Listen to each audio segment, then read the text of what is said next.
Meaning of grand mal. Grand mal. Grand mal. Grand mal. Grand mal.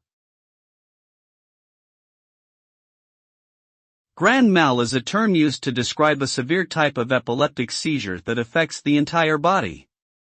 This type of seizure is also referred to as a tonic-clonic seizure and can cause loss of consciousness, convulsions, muscle stiffness, and bladder or bowel incontinence.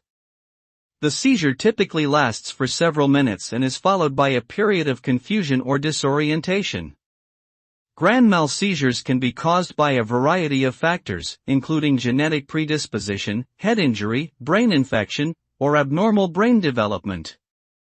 Proper diagnosis and treatment are essential for managing this condition.